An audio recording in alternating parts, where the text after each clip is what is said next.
Hello, everyone, and welcome to the Pamela Howard Forum on Global Crisis Reporting. My name is Paul Adepoju, and I'm the community manager for the forum. Over the last couple of weeks, we've been looking at different issues that we consider to be of top priority and of interest to journalists in different parts of the world. And the issue of the global food crisis is something that we strongly believe needs the attention of journalists in different parts of the world. But this issue comes much stronger to individuals in different parts of the world to another. For instance, if you are in a part of the world that there are famine, there are conflicts, you will be able to more easily connect with the serious nature of the global food crisis. But if you are in other parts of the world where these crises are not happening, you may think maybe the global food crisis is something that is being blown out of proportion. Last year, during the global climate change conference in Glasgow, Scotland, that I attended, and we hosted a session live. One of the major points that the arguments that was being made to justify the prioritization of addressing climate change was the fact that it is also fueling the global food crisis. And some examples were given in some parts of the world, and participants and global leaders were called upon to actually do something urgent to actually do this, intervene and help those that are in the middle of this crisis to be able to better deal with them. But many individuals don't know how serious this is. And this is why we've said we decided to bring a top expert that would have as much information as we are going to need regarding this issue to be able to join us today. So I'm talking about Máximo Torero Cullen, who is the Chief Economist for the Food and Agriculture Organization of the United Nations. Hi, Máximo, and thank you for joining us today. Hi, how are you? Nice to join you. Yes, thank you for joining us today. And our participants and our audience, wherever you are joining us from, we always like to know where you are joining us from. So please share where you are joining us from. And I am in Rome, based in Rome. Oh, it seems that our host has frozen. My apologies.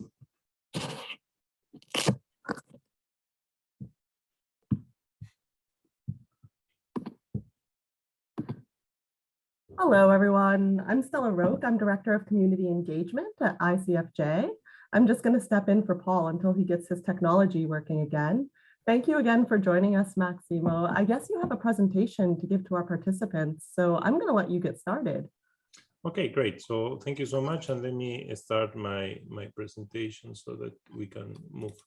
Okay, so essentially what I was planning to do today is to clarify some of the concepts that we normally hear, and sometimes we don't know exactly what are the differences. So we need to understand what are the global food crisis and the terminology, and also what is behind. So there are, in FAO, we have two big publications, and they mean different things.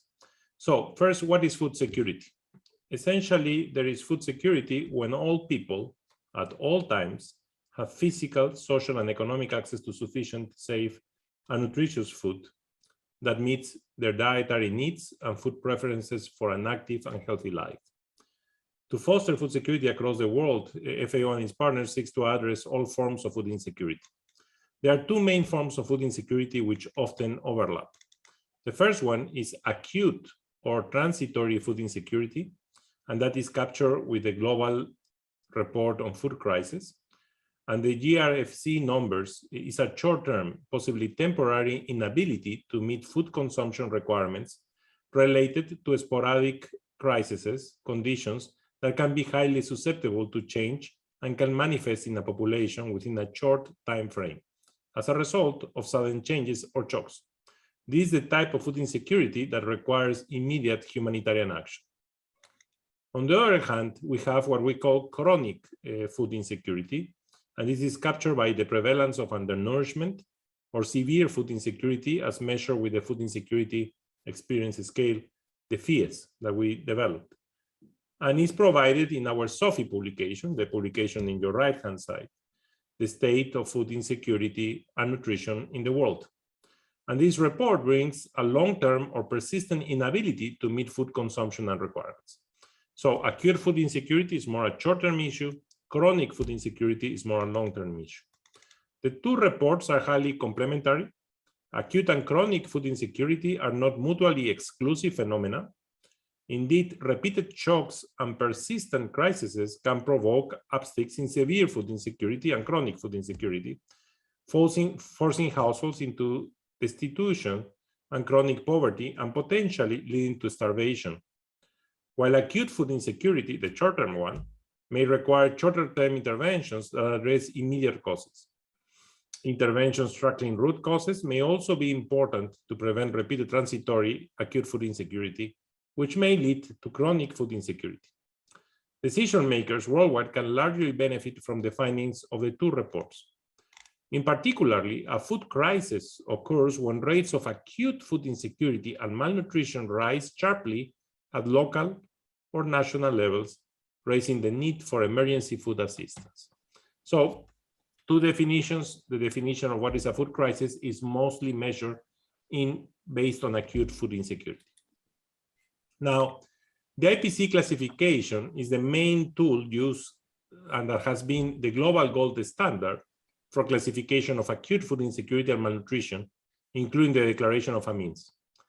The IPC classification and its companion in West Africa, the Cadre Harmonisé, is the primary source of estimates of acute food insecurity in over 45 countries and informs the allocation of over 7 billion of humanitarian assistance annually.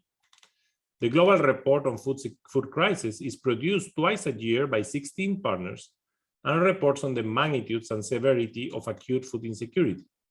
It provides information on the global number of people who are in the three most severe phases of acute food insecurity according to the IPC and the Cadre Harmonisé classification.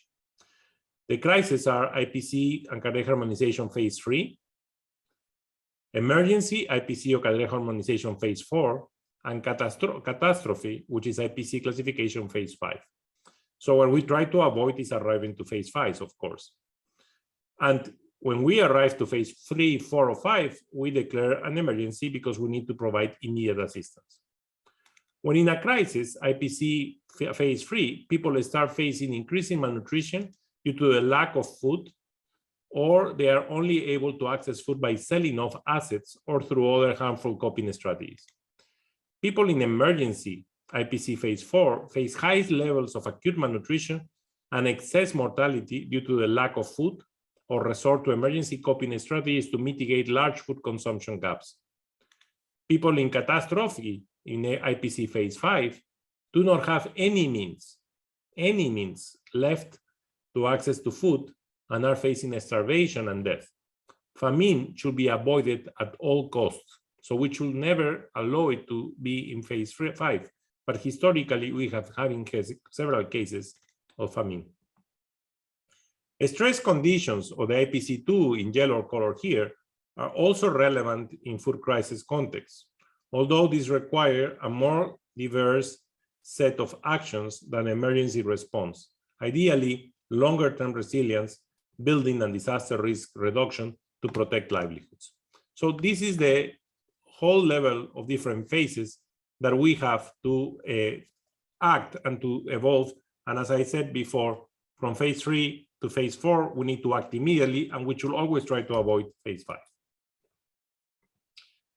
The global report on food crisis of 2021 estimated that around 155 million people had experienced acute food insecurity and were in need of urgent assistance. This is IPC Phase 3 or above.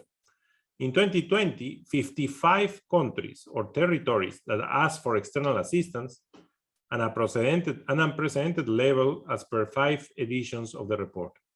By September 2021, when the mid-year update of the global report was issued, this number has risen to 161 million people in 42 countries and territories. These figures surpass the already high 2020 figure, despite the absence of 2021 estimates for 13 countries and territories included in the GRFC 2021. Notably for the Syrian Arab Republic, which was classified as one of the world's largest food crises in 2020. So we need to be careful that the sample of countries is different because of availability of information, but despite that, the number increased significantly. Early indications from the ongoing analysis for 2022 global report are that the figure continued to rise in the second half of 2021. Our preliminary estimates by December 2021 indicate again a significant increase in countries affected by food crises, similar to 2020, with around 190 million people in IPC 3 or above or equivalent. Already in 2020, around 133,000 people were estimated in catastrophe, meaning IPC 5, the worst that could ever happen, across 3 countries affected by major food crises driven primarily by conflict and insecurity. This is Burkina Faso, South Sudan, which concentrated most of the affected population, and Yemen. By mid-2021, a total of 584,000 people were projected to be in catastrophe phase 5 and required urgent action to prevent widespread starvation, death, and total collapse of their livelihoods in 4 countries: Ethiopia, 401,000 people in Tigray region in July and September 2021, South Sudan, 108,000 people in April, July 2021, Yemen, 47,000 in January to June 2021, and Madagascar, 28,000 in the Grand Sud in October to December 2021 because of the huge drought that they were facing.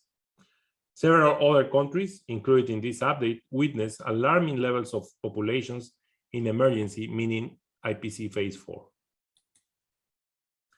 Now, the number identified in 2021 edition, reporting 2020 acute food insecurity estimates, is the highest in the report's 5-year existence.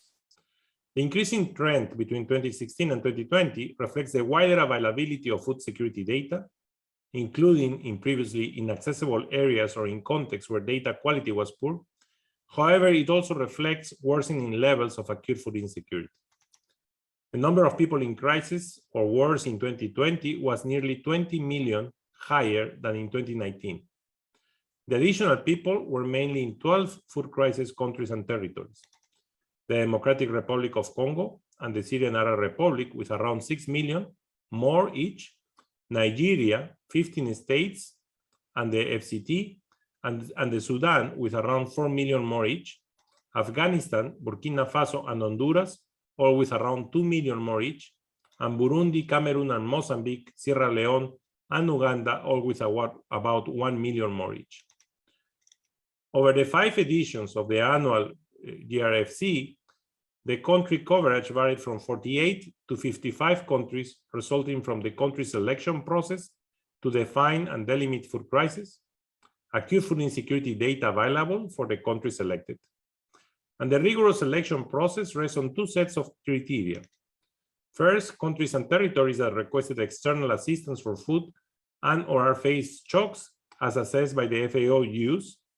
And 2, low middle income countries, territories that did not meet FAO use criteria, but require external assistance as a result of a shock such as conflict, displacement, weather extremes, or economic shocks. As an indication, in the last edition, the GRFC issued in May 2021, covering 2020, 79 country territories qualified for potential inclusion. Now, data availability is a significant analytical constraint as in 2020. 24 of the 79 countries and territories selected for analysis had data gaps or insufficient evidence to produce estimates of people in crisis or worse. This is IPC 3 or above, or equivalent. In particular, 15 countries have regularly been selected for inclusion, but subsequently excluded because of the recurring data gaps. These include Democratic Republic of Korea, Democratic People's Republic of Korea, the Bolivarian Republic of Venezuela, which had estimates available only 1 year over the past 5 years, and Eritrea. As of September 2021, in the mid-year update of the GRFC, acute food insecurity estimates covering 2021 were available for 42 countries only, excluding 13 countries and territories like Syrian Arab Republic, covered in 2020 global estimates published in 2021. In 39 countries and territories that were covered in all editions of the GRFC so that we can have a comparable set of countries, the number of people in crisis or worse, IPC 3 or above, IPC 3 or above, or equivalent reached at least a 5-year high in 2020, increasing from 94 million in 2016 to 147 million in 2020. The prevalence of IPC phase 3 or above, meaning the total population facing high levels of acute food insecurity out of the total population analyzed, also increased significantly from 13% in 2016, around 21% in 2020. So it is true that we have problems in gaps of data, but even if we just focus on the 39 countries that are across the 5 years, the situation has get worse, which means that the other country data that we're collecting reflect the same trend. So as mentioned, we expect another increase in 2021, which is really sad news. Now, the GRFC report also aims to identify the most prominent drivers of acute food insecurity for each country territory. We normally classify them in a few set of drivers, which include conflict, include climate issues, and include slowdowns and downturns. Now, these reports, what they are showing in the last 2 years is also the effect of COVID-19, which is also indirectly affecting economic shocks. No? It basically have ended in slowdowns and downturns that has increased the numbers of acute food insecurity. So in 2020, almost 100 million people were in crisis or worse, IPC 3 or above, or equivalent in 23 countries, territories where conflict was the main driver. This increased by 27 million from 17.1 million in 2019. Economic shocks were a more significant driver of food crisis in 2020 as the indirect impact of COVID-19 exacerbated the fragilities, as I mentioned before. And they became the primary driver of acute food insecurity for over 40 million people in crisis or worse, this IPC 3 or above, in 17 countries in 2020, up from 20 million people in 8 countries in 2019. Although most food crises were affected by weather extremes in 2020, their impact was relatively lower than the other 2 main drivers. Weather extreme, nevertheless, remained the primary driver of acute food insecurity in 15 countries, with around 16 million people in crisis or worse, or equivalent in 2020 of the IPC phase 3 or above. In 2019, they constituted the primary driver in 25 countries, with around 34 million people in crisis or worse. Preliminary estimates for 2021 indicate that a growing significance of conflicts in driving food crisis, this is increasing population acutely food insecure in need urgent assistance. And climate change acts as a risk multiplier, affecting the socioeconomic conditions, livelihoods, and natural resources of people worldwide, and increasingly eroding their capacities to cope. And also climate change is creating a new risk and aggravating existing ones, heightening tensions between communities. So clearly, the situation has deteriorated, but the driver's intensity also has changed, being now economic shocks one of the major reasons of these crises today. And of course, conflict, which has also played a crucial role, as is shown in the right panel. Now, in food crisis context, the food sectors are the overwhelming recipient of resources. A recent analysis by the Global Network Against Food Crisis shows that the countries and territories characterized by food crises receive 92% of all humanitarian assistance to food sectors worldwide, and 44% of all development assistance to food sectors from 2016 onwards. Yet the situation is not improving. In fact, food crises are becoming more entrenched for the different elements and drivers we discussed before. Despite the record levels of acute food insecurity in 2020, humanitarian assistance to food sectors recorded the lowest allocation in the past 5 years. Let me repeat. Despite record levels of acute food insecurity in 2020, humanitarian assistance to food sectors recorded the lowest allocation in the past 5 years. In 2020, humanitarian assistance to food sectors in these countries stood at 8.1 billion. This represents the lowest allocation of humanitarian assistance recorded in the past 5 years, despite the fact that acute food insecurity was the highest on record. This decrease has been driven by country-specific issues, However, the two largest decreases in humanitarian disbursements in 2020 were reported in Yemen, a $1 billion decrease, or 50% from the previous year allocation, and the Syrian Arab Republic, which was 147 million, a 16% decrease. This decrease occurred while acute food insecurity was very high in both countries. On average, humanitarian assistance represented more than 60% of all external financing to food sectors in food crisis. Secondly, the remaining 40% of all external financing to food sectors in food crisis was allocated to development assistance. Although it remained well below humanitarian allocations, development assistance to food sectors increased from 5.3 billion in 2016 to 6.2 billion in 2019, a 17% rise between these 4 years. Today, we are struggling to keep up with existing needs, and the latest global humanitarian overview, launched at the start of December, indicates a global cost of $41 billion to reach 183 million people in need of urgent assistance in 2022. And we also must understand that as the food prices keep increasing, the real value of this money allocated to food assistance starts to deteriorate because you can buy less food because the prices are high. So it's clearly that we need to rethink how we are acting and how we need to act in the future. If we are to achieve the SDGs, we need to radically rethink how we are addressing acute food insecurity. That means combining immediate relief to affected and at-risk populations alongside efforts to strengthen the resilience in the face of multiple shocks and crises. We have to ensure a systemic shift towards a smaller, more significant way of addressing food crisis and supporting communities at risk of disasters. Above all, impactful action is built on quality evidence. Acting early based on reliable early warning triggers protect lives and livelihoods, and also saves substantially financial resources and upholds the dignity of those most vulnerable to shocks. FAO studies have shown the difference of anticipatory action makes in people's life and food security. For every dollar invested, families see returns of up to $7. But of course, the benefits go beyond money. They translate into lifesavers, future protected resilience, strengthening communities, safeguarded. Recognizing that agriculture is central in anticipating and averting hunger, FAO is among the leading organizations in the field of anticipatory action and a long-time advocate of a shift from reactive to an anticipatory approach to food crisis. Because we really need that dollar to be converted into $7.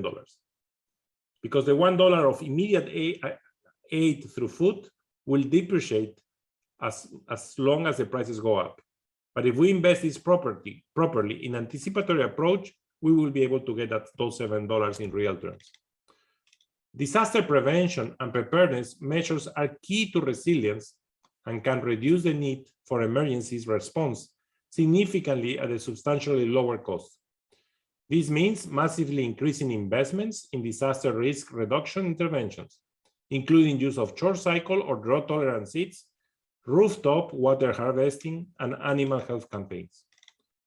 Recognizing that it is predominantly rural populations being hit by relentless and repeated shocks and crises, appropriate response must take into account their need and their priorities based on seasonality. Agriculture cannot wait for other priorities to be addressed. Seasons come and go, whether we catch them or not. We know that at least 2/3 of those experiencing acute food insecurity are in rural areas, making their living from agriculture. In many food crisis countries, these figures are even higher. In South Sudan, this is the highest as 95%. The livelihoods are being decimated by conflict and recurrent floods. In Afghanistan, 4 out of 5 of the estimated 22.8 million people projected to be in acute food insecurity from now through March 2022 are rural. Rural livelihoods, farming and livestock production are key centers of gravity. If they fail, then there is a very real risk of total system collapse. When these systems collapse, when suddenly large proportions of the population cannot access to food, significant deteriorations in food security can emerge rapidly. In Somalia, for example, in 2017, we saw people slide from IPC 2 to IPC 4 emergency or 5 catastrophe in months. And as recurrent shocks stop them from producing food, this gets even worse. Yet, this is not reflected in our collective humanitarian response. Agriculture is massively underfunded in emergencies, but is among the most cost-effective humanitarian frontline interventions saving lives today and security food for tomorrow and the day after. Take the example of Afghanistan, where 4 out of 5 people experiencing high acute hunger are in the rural areas. An investment of $155 in wheat cultivation assistance package can supply a family of 7 with enough staple food for a full year. This is less than 1/4 of the cost of purchasing the same amount of grain on the local market, which a farmer without income cannot afford. The alternative is around $1,080 to cover the minimum food basket needs of a family for those 12 months. FAO estimates that with just 1.5 billion less than the 4% of the US 41 billion required across all appeals for 2022, we can save the lives and livelihoods of 50 million people. Agriculture not only offers an immediate means to halt hunger, but lays the pathway for resilience building and out of crisis. Alongside the humanitarian agricultural assistance, larger scale investments in addressing vulnerabilities and the root cause of acute food insecurity are critical. For example, through conflict sensitivity approaches and improved natural resource management, such as mapping and demarcating livestock transhumans routes and providing services along those routes like water, animal health support, education and nutrition support, or strengthening market value chains to add value to produce. So colleagues, it's really important to understand that if we don't touch agriculture, we are not touching properly rural areas, and therefore we are not resolving the problem. So any plan to build back better from COVID-19, if it doesn't include the rural areas and specifically agriculture, will fail from definition. And it's essential also to bring agriculture into the emergency areas of conflict, which is one of the major drivers of food insecurity. So let me stop here, and I'm more than happy to answer any questions you may have. Thank you.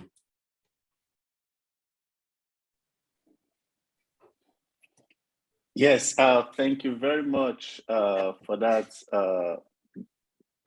truly data-driven presentation. Can you hear me? Yes, perfect. Oh, thank you very much. So one of the first, a nice place that I think we can start having this conversation is to really talk about the implications of the data gap. I think you mentioned it at the outset of your presentation that we don't have data for every place, as much data as we would have loved to. So what do you think the implication of this gap would be?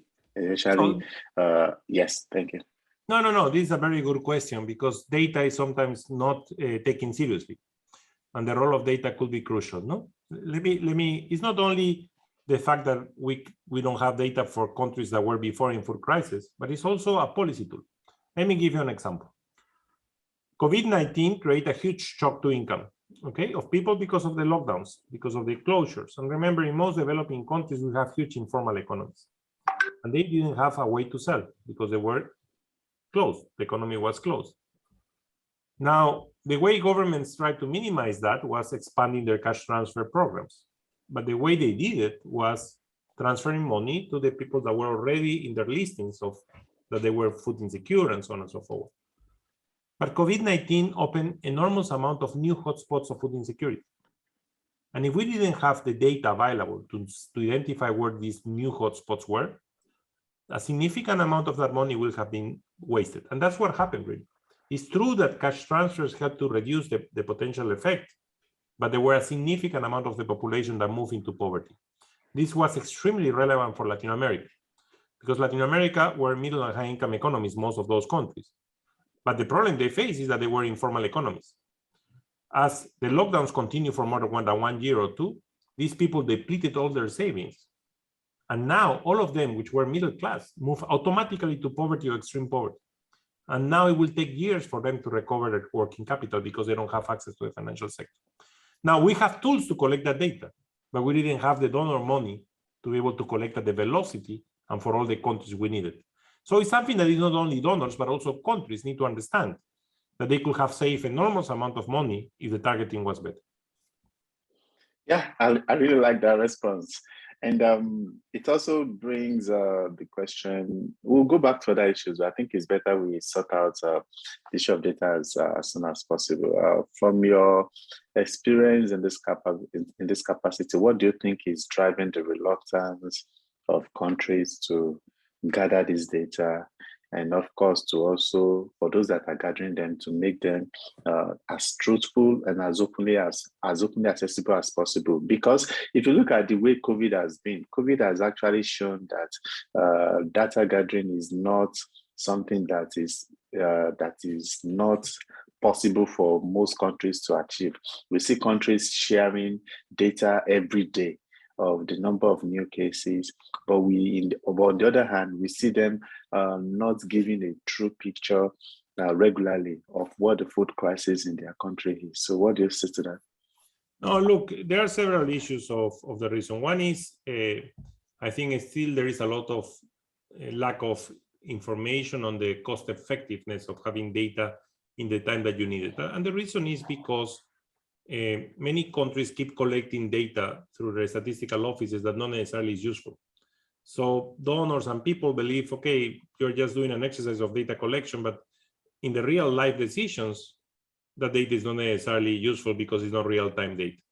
But today, with the technologies we have in place, we can do that. Okay, we can create poverty maps which are close to real-time today. We can measure through the food insecurity experience scale information of food insecurity very quickly with just 15 or 20 questions. And we have validated that, we have tested. So I think the technology and the world is changing, and donors need to understand that. On the country side, the problem is politics also, no? And sometimes some policymakers believe that not providing the real information will help them. And that's the worst truth, no? Because a country should reflect what is happening. And yes, if they fail, they need to correct their failures. So the worst thing a country can do, at least in my belief, is to hide indicators of hunger, because food is a human right. And because of politics, you cannot damage the life of people. So I think it's really important to have a strong civil society, a strong public information so that people can force countries to provide the correct and the real information. And countries should take it as constructive, should take it, yes, I could be losing the election because of this, but it's important that we do the corrective actions until I am in government. They shouldn't be thinking, because of hiding information, I will win an election. So they need to be very careful on how they handle this information. Yeah, I agree with you. Openness, irrespective of the outcome or the implications of your openness, is really, really critical across board. And I think it's really important for leaders across the world to imbibe this and actively embrace this. We have a number of questions already, so let me get some across to you. Douglas Carlson would it's taking us back to the tool, the food crisis serving as a tool for conflict. So there is a question: how does overpopulation and overconsumption figure into the picture of the global food crisis? And you mentioned Afghanistan, the Taliban wanted it. So can you answer the first question? I think the second one is rather a comment. So okay, the role can you of repeat the first one? The rule of... So how does overpopulation and overconsumption figure into the picture of the global food crisis? Yeah, no, it's important to understand the definitions that I was trying to bring. No, so the drivers of food crisis are essentially climate, conflict, slowdowns and downturns, and COVID-19 has exacerbated the slowdowns and downturns. And I will add one more, which is huge inequalities. No? Huge inequalities also are being a driver behind what we are observing today. Now, that you are undernourished or overnourished doesn't mean that you are not in a food crisis. So you can be overnourished, but badly overnourished, which will end in health problems. So undernutrition and overnutrition are a form of malnutrition that we need to capture. But clearly, in the case of the acute food insecurity, which is what is behind the IPC phases, we are talking of lack of access to food. Okay, so in locations in a country where, for some reason, people cannot access to food. We are not looking at overweight and obesity, which is the overnutrition. We're looking at lack of access. So we're looking at the undernutrition problem. And that's why we call it acute food insecurity, because that shock is in a short period of time. If we are not able to resolve that short period problem, then, and it repeats several times, then we can end in chronic undernourishment, which is the POU that I was explaining before. Yes, thank you. Raman is asking this question, and I think I would like you to take it from the solution proposition perspective, because I think it's also important for you, for FAO to understand the fact that journalists just saying this number of people are going to bed hungry gets boring over the years, and so we always want to find another angle to reporting the food crisis. I think this is, so take these as FAO's propositions in terms of recommendations for solutions approach reporting. So the question is just, what should the world do about food crisis, given that conflicts are a leading reason for food crisis? We are now at the brink of another conflict in Europe, and that is quite concerning. So for the perspective of journalists that want to report on solutions to the food crisis, what options are available from the angle of Raman's question? Yeah, basically what we are arguing, there are 4 elements that we need to take into account. The first is the prevention, okay? The second one is anticipatory action. We are saying that $1 invested in anticipatory action will give a return of $7. The third is appropriate and timely humanitarian response, which is linked to proper targeting. And the fourth one is resilience building. And resilience building has 2 elements. One is being prepared or being alerted before the shock happens. And that's where we need to have really good early warning tools. A One Health approach to avoid problems like COVID-19 or other potential zoonotic diseases or pandemics, and insurance. And the second element of being resilient is to be able to cope with the shock when it occurs. And that is linked, and our position here, it is linked to being more productive, more efficient in the way you produce, having the infrastructure that is needed to be able to move the commodities to the markets, having trade, because in times of crisis, trade is essential. For example, if something happens in Ukraine right now, between Russia and Ukraine, we mean that we have 25% of the exports of cereals. No? Just blocking the major port in the Black Sea could create a significant price spike. So again, we need to have infrastructure available and food being able to move. And that is what will make more effective the interventions and the solutions to these type of problems. Yes, thank you. And the next thing is, what are your concerns about, personal concerns about engagement with journalists covering the food crisis? Any thoughts, any recommendations? Are there issues that I think they are getting wrong, and what do you think they should still focus on?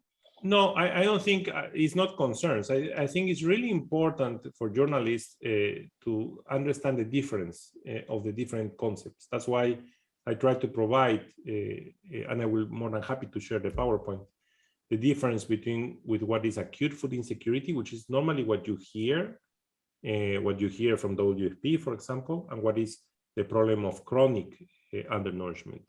They are 2 very different concepts. The second thing that we need to be careful is not being alarmistic just for being alarmistic. We need to be evidence-based. So having the bigger number doesn't mean the number is correct. We need to validate the number and to look at alternative sources to validate that number. I think that's essential, because many times we prefer to put a heading of a big number when we don't necessarily know it is true. And it's dangerous because it could create a reaction. And it could create some countries to make measures like restraining imports or exports, which could have an effect over prices. So I think journalists should do as much effort as possible to collect different sources of evidence so that the number they put up is the correct number, and not only focus on the alarm. I know the alarm calls for people and reactions, But we need to be careful because that alarm could have a consequence. So our actions have consequences. And we need to be careful on what we provide. And remember, again, we could be affecting people which are in significant levels of acute food insecurity, and which their lives could be at risk if we don't act properly. No? So for me, that's extremely important, and I think journalists can do. I can give you an example. When we measure the FIES, the food insecurity experience scale, just after COVID, we got really dramatic numbers for certain countries in Latin America. And we were not so sure because the change was so big. So we worked with journalists. In this case was a big journalist team. And they went to the country, they went to the locations we indicated the hotspots were, and they worked with us to try to validate that. And then they built very nice stories around that, but based on evidence, which helped us enormously to transfer to the governments how bad the situation was and why it was so urgent for them to react. So I think journalists can play a crucial role in communicating information, but needs to be correct information, and they need to make an effort also to work to help us also to communicate these things, because these are serious issues that are affecting lives of people. Yeah, so does FAO have any data around who are the most food insecure? For instance, the marginalized communities, indigenous people, etc. Do you have this kind of data? Yes, for certain countries, we have disaggregate data at the subnational level. We can identify the locations where the major hotspots are. We can also disaggregate by gender, for example. And in some cases also we can identify if it's indigenous people or not. Again, we are doing as much effort as possible. All our data is public, it's in FAO stat. As much efforts as possible to capture that. For example, we just launched last week a new way to measure rural poverty, which is the multidimensional index of rural poverty, which tries to understand better the concept of rural poverty by bringing more variables to explain it, which is an improvement over the global multidimensional poverty index, but specifically for rural areas. So we keep working hard to try to bring more evidence, but still, of course, there is a lot more to do. No? And what about what resource do you think FAO has that may seem to be underutilized? That you think we have this resource that doesn't seem to be well utilized? Can you repeat? I didn't get your question. So do you what resources, what kinds of information database do you think from your personal perspective that the FAO has that may seem to be underutilized in guiding reporting? Yes. FAO has an enormous amount of information. This type of reports, the ones I show, the crisis report and the SOFI, the State of Food Insecurity and Nutrition in the World, these are two flagship reports. But the amount of data that we have in FAO is enormous. We have developed something called the US Spatial Platform of Hand in Hand Initiative. Has millions of layers of information up to date of what is happening. We have real-time information on, for example, of mobility of vessels around the world. We know where vessels are being stuck during COVID-19. We know which ports were able to move, where is the congestion level. So our job is to try to document through data what is happening in the world. We can tell you what will happen if a key exporter decided not to export anymore. If a key importer decides not to import anymore, we can model the potential impacts. So there is an enormous amount of information around our FAO stat and also our core publications that many journalists can use. You know, it's very, very interesting, but when we launch the SOFI, for example, which is our flagship publication, normally is launched in New York in the high-level panel, the coverage of the media is only for the first week or so. After that, nobody covered it. And in this publication, we're telling the world what is the situation in terms of chronic undernourishment. But the coverage is just because of this, of the number, because of it's just basically the first 5 pages of the report. When there is so much inside the report that can be used to raise attention and to create a change, not only on the countries itself, also on the donor community. So my plea will be, look at the whole reports that we produce, look at all the value of data that we have inside, and don't take these reports as just one number that has increased. Look at the reports of what is behind those numbers and what are the drivers of those numbers and what can be done to change those drivers. Yes, I do agree with you on that. I think we also need to also give it back to the organization, because many times the engagement, the interaction between our ecosystem and yours often it could be limited to when there is a major announcement happening. And I think if when there is no major announcement, there are insights from already released reports that could be of relevance. I think even outside the period where there is something urgent to announce, it's always also important to reach out. And I would also like to share, I think I would like you to catch some breath while I would like to share these interface so that any individual that is interested in accessing some tools from the FAO is able to do so. For instance, if you, the data section that is talked, you can look at these reports here, and lots of things that you can actually do to really get insights and regional perspectives on, like you can see in this report, data from over 245 countries are made available for this totally free. And this is one of their flagship publications, and the food price index is also something that is really, really worthy to do. And I also think while I stay on this page, something I also wanted to talk about is being able to work on these things and not just staying in isolation, keeping to this story, to these issues only.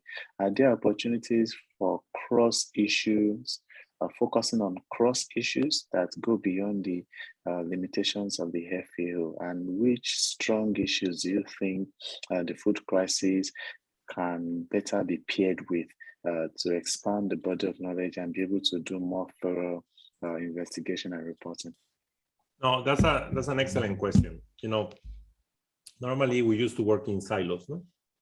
Number of undernourished, number of acute food insecurity, temperatures high, climate change, and that's a big mistake. Let me give you an example why the interrelationship and the interlinkages are so important. In the last years, we have been talking a lot about climate change, and most of the developed countries are pushing countries to do a change in the energy mix, meaning move away from carbon to other renewable technologies that will emit less, okay? And that's correct. But we need to understand that that will increase energy prices like we are observing today. And we need to understand that an increase in energy prices will increase fertilizer prices like what we are observing today. And we also need to understand that the increase in fertilizer prices will affect food. So if we are in a world today of 121 million people undernourished, 166 million, 61 million more than last year, and the price of fertilizers are going up, and therefore the food prices are going up, why I'm changing the energy mix? I will have a world where everybody is hungry and dying because of food, but yes, energy mix will be better. So there are trade-offs, there are interlinkages. So we need to figure out what are the policies that will allow us to resolve the core problem, which is feeding people in the world, and also at the same time minimize emissions. But we need to be careful that certain policies could really damage food insecurity. So those interlinkages are central, no? And that's what we are trying to do at FAO now. We are trying to look at the whole system. We call it the agri-food systems, because whatever we do in one location affects the other location. Even we are doing a game to explain people. This is called Change the Future, change the game, change the future, because it's important for people to understand the concept of trade-offs. Every action we do will have a trade-off. And if we are not clear on what is my objective function, as FAO, we want to reduce hunger, we want to reduce poverty, and we want to reduce inequalities. Okay, if I want to do that, what will happen if I do that? I can put technology, increase intensity of production, that will affect my environment, it will affect my land. It will create a trade-off over emissions, it will affect climate. how I can do it, what pathway I need to follow that will minimize those trade-offs. So again, the interlinkages are central, and we need to understand them. Yes, and I really agree with you. And I think this intentionally seeking out these interlinkages would actually go a long way in getting very robust reports and of course exclusive insights for individuals that are interested in exploring this context, so that you're not just talking about the proportions of individuals that are going to bed without food, but you're also looking at very related, strongly related issues that maybe an entirely different organization may actually be focusing on. And so I will also want to commend the team at FAO, especially the communications team, for really being super up and doing. And one of the things that I've also come to realize is that you can actually get access to them. I've tried it personally in some of the reports that I've done, and they were able to actually get me local contact in any parts of the world. So if you are doing a report and you would like the feedback of the FAO on it to further embellish and improve the quality of your work, you should use the contact page, the media contact page on the FAO website. Just send a mail and tell them which part of the world you want that expert from, and they are going to connect you to the right experts. And also take time to check out the website to look at the various reports that they've been pushing out, and these reports are really thorough, professionally done, and they may not be the main story, but could actually open your eyes to issues that you can personally explore to actually write something that is thorough and properly done. And so what issues do you somebody would like to know, what issues do you think is gotten wrong in reporting the global food crisis? I think you've touched on them before, but I think since this person is asking as a full question, it's really important for you to shed light on that. No, look, I think that the major concern I have seen, at least in my case, is the confusion of the numbers. No, don't put a number unless you are sure. And a report is not enough. You need to check the number, validate the number with the experts so that you have the correct number. Because sometimes you can create a shift in decisions, which could create a problem. The second element, which I think is really important, is help and put pressure on policymakers and IFIs, international organizations, international banks, to understand the importance of rural sector and the importance of agriculture in the rural sector. Everybody's talking of building back better, but nobody's talking about the rural sector and agriculture. And that's the worst mistake ever. Basically, billions of dollars will be thrown out to the trash in short-term interventions that the only thing they will do is create distortions rather than resolving the serious problem that we face. So don't let you be driven by slogans, let you be driven by evidence. That would be my core message. We are driven too much by slogans. Yeah, I agree with you. So many slogans that sometimes we forget what the key message is from the outset. Before we wrap up, I'd like to know what do you think, what are your last remarks, and what message do you think should be the take home from today? Oh, my core message here is it's very important to raise the situation we're facing. We're facing a pretty bad situation, and the panorama doesn't look good for the future. And I'm sorry, but that's the reality. I have to talk with the truth. The number of undernourishment has increased substantially. The number of extreme poor, basically we have lost 10 years or more of reduction of extreme poverty. This will have consequences. Not even that, think on the schools. No, schools has been closed to kids for a year or more. The consequences of COVID-19 will be very serious. And in many regions of the world, like in Sub-Saharan Africa, we still are not seeing the real consequences because they were delayed in the process of COVID-19. They were like a year delayed. We will see it in 2023. So, or at the end of this year. So it's important to raise these issues in the best way possible with the best possible information, and trying to help for countries to make the proper decisions and for international organizations to make the proper decisions. So the more evidence you can bring, the better it will be. And we are here more than happy to help to do that, providing all the data that we do and we collect, and to try to explain the data that we collect. I think that's really important. Being a reporter is a huge responsibility. And as a result of that, you need to really research what you put out. Nobody's asking you to be an economist or a specialist on a specific topic, but it's really important that you get the best possible information from multiple sources so that you really inform consumers in the best possible way. The last thing you want to say is that there is a conflict or there is a riot because of an increase in prices of food, when really the problem was that the country was subsidizing oil and the oil price was moved to real numbers because the subsidy stopped. So again, we have to be careful on what is behind the problem so that solutions can be brought, because at the end of the line, you are creating information for the civil society to make governments accountable for. And your role is a role of accountability, which is extremely important. Yes, thank you very much. You said that like somebody that's really passionate about the subject, and ensuring that this thing is actually done properly well. Yes, and I think you've agreed to share your presentation with us, and we'll be able to share it on. So if you would like to access it and you are not part of our forum, you can quickly do that by clicking the link that I just put up now and be part of it. And once that is where we'll share the presentation later.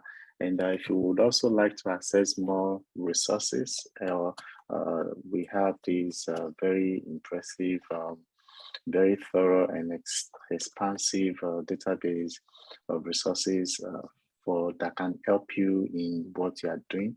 I've also put the link right there. And to learn more about this forum, I think you should also check out our webpage, which I'm also putting up here. So I really want to appreciate you for joining us today. Máximo, you've been, and everybody at the FAO, even though you are saying Máximo, is a lot of individuals came together to ensure that this came to pass. I just want to appreciate everybody, and some of them are actually in attendance, so I can see their names. So thank you very much for helping us to pull this off, and we'll be back on another meeting with another session, interesting and exciting, educative and informative. So thank you, and have a lovely day. Thank you very much. Have a great day. Bye-bye.